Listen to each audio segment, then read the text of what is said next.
আসসালামু আলাইকুম। আমি চাঁদনি চলে আসছি আবার নতুন একটা ভিডিও নিয়ে। আজকে 8টার সময় ঘুম থেকে উঠে গেছি, রাতে ফ্লোরে ঘুমাইছি। সকাল 8টা বাজে দরজা মেলে ঘুমাইছি ব্যালকনির, তাই রৌদ্রু দেখো 8টা বাজা মাত্রই রৌদ্রু আমার ঘরে দেখে। ফ্লোরে ঘুমাইছি, রৌদ্রের তাপে আমি সজাগ হয়ে গেছি। দেখতে পাচ্ছ কি পরিমাণ বাসার ভিতরে রৌদ্রু এসেছে। এই ফ্যানটা ছেড়ে ঘুমাইছিলাম। হ্যাঁ, তারপর এই যে রৌদ্রুর চোটে আমার ঘুম গেছে ভাঙে, যে পাটা পুরাই কেন দেখি যে পাটদারে রৌদ্রু তারপর পা জ্বলানো শুরু হয়েছে। ঘুম থেকে উঠে যেতে হয়েছে। তারপর ফ্রেশ ট্রেশ হয়ে নিলাম। এখন যে ঘুম থেকে উঠে ব্রাশ ট্রাশ করে ফ্রেশ হয়ে তারপর চিন্তা করছি একটু ভিডিও করি। আজকে আবার বাইরে যেতে হবে। প্রতিদিন বাইরে যাওয়াটা গরমের ভিতরে এত যন্ত্রণা বলে বোঝাতে পারবো না। রোদ্রের ভিতর এই 3 দিন ধরে প্রতিদিন বাইরে একটা কাজের জন্য একটা কাজই আমার হয় না। তাই যাই হোক, একটু ভাত গরম দিলাম।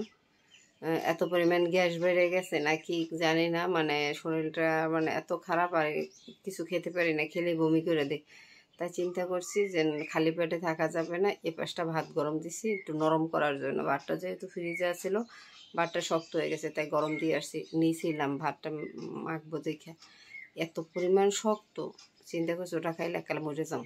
তারপর আবার নিয়ে কড়াইতে করে চুলায় দিয়ে আসছি, জাল দিয়ে ডেকে রেখেছি যে না একটু নরম হোক গরমের বাপে। এই হলো কথা। তাই চলো আজকে দিনটায় যা যা করে আজকে কি করবো, কোনো রান্নাবান্না কিছুই নাই। কি বলবো তোমাদেরকে, কালকে আধা পট চাউলের ভাত রাঁধছি, একটুখানি চিংড়ি মাছ ভাজলাম, তোমাদেরকে দেখাইলাম যে চিংড়ি মাছ ভাজি করলাম, সাথে একটু আলু দিলাম, ওই ভাজিটুকু, আর কিছু রান্না করি নাই। কি বলবো, তরকারি অর্ধেকও খাওয়া হয় নাই, আর ভাতও রয়ে গেছে। আজকে দুপুরবেলা আমার ভাতে হয়ে যাবে। তা এখন যাব আজকে আচারটা ফাইনাল, কেঁচা আমের আচারটা আজকে একটা রৌদ্রু দেবো, দিয়ে বাটা ভরে রাখবো। কারণ আচারটা আজকে রৌদ্রের পর আর রৌদ্রু দেওয়ার দরকার হবে না। রৌদ্রু আরও দেওয়ার দরকার হতো নাক থেকে, তারপর আমি দিতে আসি যেহেতু রৌদ্রু আছে দিই রৌদ্রে, তার জন্য। তাই আজকে আমের আচারটা রৌদ্রু দেবো। এখন আমের আচারটা রৌদ্রু দিয়ে আজকে রৌদ্রুকে নাইয়ে বাটা ভরে রেখে দেবো। বাড়িতে যতটুকু দেবো বাড়িতে দেবো, আর আমি যা রাখবো এরকম করে রেখে দেবো। তাই চলো আগে করি, আচারটা রৌদ্রু দিই, ভাতটা খেয়ে যেন আচারটা রৌদ্রু দেয়। তোমাদেরকে আজকে আচারটা দেখিয়ে দেবো। অনেক রেডি হয়ে গেছি একটু বাইরে যাওয়ার জন্য, বাইরে একটু কাজ আছে। তাই চলো আগে আচারটা রৌদ্রু দিই, তারপরে বাইরে বেরোই। এই হলো আচার, ফাইন আচারের কালার হয়েছে এটা, একটু কেমন জানি ক্যামেরায় আসে, তাই এই হলো কালার, অরিজিনাল কালারই এটা। তাই চলো আচারটা রৌদ্র দিয়ে আসি। আজকে এসে রৌদ্র দিয়ে ফ্রিজে ভরে রাখবো। আর এগুলো একটু কালসা কালসা হয়েছে, কারণ যেহেতু আম টক, তার জন্য ওই যে স্টিলের বাটা উপরে দিছি, তার জন্য একটু এরকম রইলো। নিয়েছি আইসক্রিম একটা, এদিকে কালকের ভাত ছিল, ভাতটা গরম দিয়ে দিছি, যে কালকের ভাত গরম দিয়ে দিছি, এটা গরম হইলেই নামিয়ে নেব। দেখো দুপুরের ভাত গরম দিয়ে রেখে দিছি, খাওয়া দাওয়া করে নেই এখনো। এত গরম ছিল, উপরে পুরো পাগল হয়ে গেছে, নিচতলা যেয়ে শুয়েছি, শুয়ে ওই জায়গায় ঘুমাইয়ে রয়েছি। মাত্র উঠলাম, তাই চলো খেয়ে নি, তারপরে ছাদে যাবো আচারটা আনতে। গোসল করলাম দুপুরে, তো আইসা বাহির থেকে একবার গোসল করি, তখন কোনো রকম একটু পানি দিলি, বেশি কিছু করি না গরমের কারণে। পানি এত গরম থাকে ট্যাঙ্কির, গোসল আর ভালো করে করা যায় না। তাই এখন ভালো করে গোসল টোসল করে নিলাম। আর রাত্র বাজে 8টা, ঘর দুয়ার পরিষ্কার করে নিলাম। আর যেহেতু ব্যাগটা গোছাই রাখছি, ব্যাগের ভিতরে আরও অনেক কিছু ভরতে হবে, ওষুধ টষুধ, এটা সেটা, গ্যাস্ট্রিক ওষুধ, মাথা ব্যথা, টাপনিল, বমির ওষুধ, এগুলো ব্যাগের ভিতরে ভরতে হবে। কারণ হচ্ছে বমির ওষুধ গাড়িতে বসে খাইয়াও যাব, কারণ আমি বাসে উঠলেই বমি দিই, যে বাসে উঠলেই বমি দিই, এটা আমারই। আর ঢাকাতে তো বাস ছাড়া চলাফেরা করা যায় না, এই জন্য আমার বমির ওষুধটা খুবই দরকার হবে, এই জন্য এগুলো নিয়ে নিছি। আর প্রথমত সব গোছগাছ করে নিছি। এখন শুধু আমার একটাই কাজ আছে, সেটা হলো যে আমার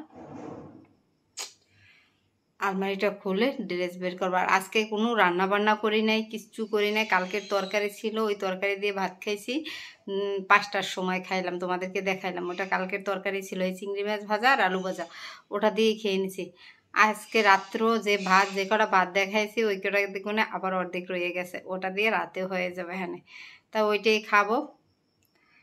তারপর দেখি নিপার যদি কালকে পরীক্ষা থাকে তাহলে কালকে তো বিকালে চলে যাবো ওর সাথে বাড়িতে, আর যদি পরীক্ষা না থাকে তাহলে বৃহস্পতিবার বাড়ি যাব, ওর সাথে বৃহস্পতিবার বাড়ি যাব। এটা দেখি তাহলে আর কালকে কে যদি ওর পরীক্ষা না থাকে তাহলে কালকে রান্নাবান্না করবো, আর যদি ওর পরীক্ষা থাকে আর রান্নাবান্না করবো না, একচোটে বাড়ি যেয়ে খাবো। সব যেভাবে ধুয়ে টুয়ে পরিষ্কার করে রাখছি, চুলা ফাড় সব কিছু গোছগাছ করে এক জায়গায় যেতে হলে আমার সব কিছু গোছাই রেখে যাইতে হয়, তালা মারিয়ে যাইতে হয়। তার জন্য মানে সব কিছু গোছগাছ করে রুমের ভিতরে একটা একটা করে নিয়ে গেছি। আর আচারটাকে তোমাদেরকে দেখাই দিই এখন। আচারটা ফাইনালি আমার হয়ে গেছে, যে আচারটা আমার হয়ে গেছে। দুইটার ভিতর আচার ভরে রাখছি, এই দুইটার ভিতর আচার ভরছি। এইটা দেবো একজনকে, এইটা একজনকে দেব, তার জন্য যে এইভাবে দিলে আচারটার তেলটা পড়বে না, এই জন্য এইটার এরকমের করে নিয়েছি। এইটা একজনের কাছে যাবে আর এইটা আমার বাসায় থাকবে। দেখো আচারের কালারটা কত সুন্দর হয়েছে না? এই আচারের কালারটাও সুন্দর আসে, তেল দিলে আরও কালার আসবে এটার। এটার কীভাবে দেখাবো, এভাবে থাকুক, তেল দিলে আরও কালারটা ভালো আসবে আচারের। আর বাড়ির জন্য রেখে দিছি আলাদাভাবে, যে বাড়িতে পাঠাবো যেটা। আর এই গ্যাস লাইটটা ভাববো না আমি যে অন্য কিছু করি, কিন্তু আমি কয়েল ধরাই এই গ্যাস লাইটটা দিয়ে রাত্রে, যেহেতু গরম পরে কয়েল ছাড়া ঘুমাইতে পারি না, মশারিটা নেই তার জন্য। তাই এই আচার আমার দেখাই দিলাম তোমাদেরকে। আচারটাও দেখিয়ে দিলাম, আর ভিডিওটা কন্টিনিউ করবো না, এখন ভিডিওটা শেষ করে দেবো। প্রচণ্ড গরম লাগতেছে, গরমের ভিতরে ভিডিও করতে ভালো লাগতেছে না।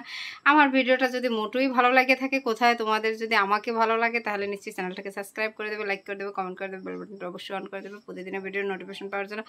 আর বড় লাইটটা জ্বালাইতে আসি না গরমের কারণে, প্রচণ্ড গরম, ফ্যানও ছাড়তে পারতেছি না। তা চলো ভালো থাকো, গুড নাইট। আগামীকালকে সকালে আবার নতুন ভিডিও নিয়ে আসছি।